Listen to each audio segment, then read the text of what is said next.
Contrairement à ce qu'on peut penser, la plus grande partie de l'aluminium qui est importé au Maroc ne vient pas de Chine ni des États-Unis, mais elle vient plutôt des Émirats arabes unis. Les Émirats sont maintenant devenus un grand exportateur d'aluminium.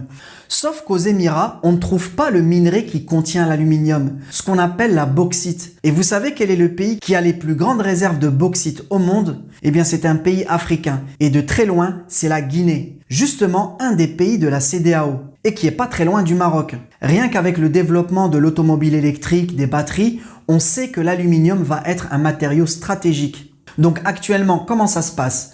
Eh bien, les Émirats achètent la bauxite de la Guinée par l'intermédiaire d'une société qui s'appelle Emirates Global Aluminium, qui a carrément créé une filiale sur place, la Guinea Alumina Corporation, pour exploiter la bauxite. Les Émirats n'ont pas de bauxite sur leur territoire, mais ils ont de l'énergie pas chère, avec le gaz et le pétrole.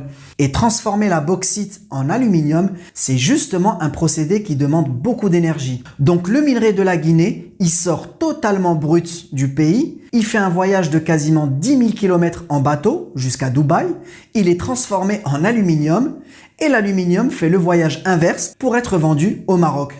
Si ça c'est pas du gâchis, je sais pas ce que c'est. Pourquoi la Guinée ne transformerait-elle pas elle-même sa bauxite en aluminium sur place, au lieu de vendre le minerai brut? Si vous avez vu mes vidéos sur les matières premières en Afrique, vous savez à quel point ça changerait tout pour les pays africains s'ils transformaient leurs matières premières sur place au lieu de les vendre brutes. Et pour le Maroc, ce serait aussi tout bénef. L'aluminium pourrait très bien être produit dans des usines guinéennes et être acheté directement par le Maroc, qui est pas très loin, au lieu de gaspiller 20 000 km de carburant dans le transport, ce qui augmente forcément le prix de l'aluminium pour rien. Voilà par exemple un aspect aberrant de comment les ressources africaines profitent à des pays qui sont très loin.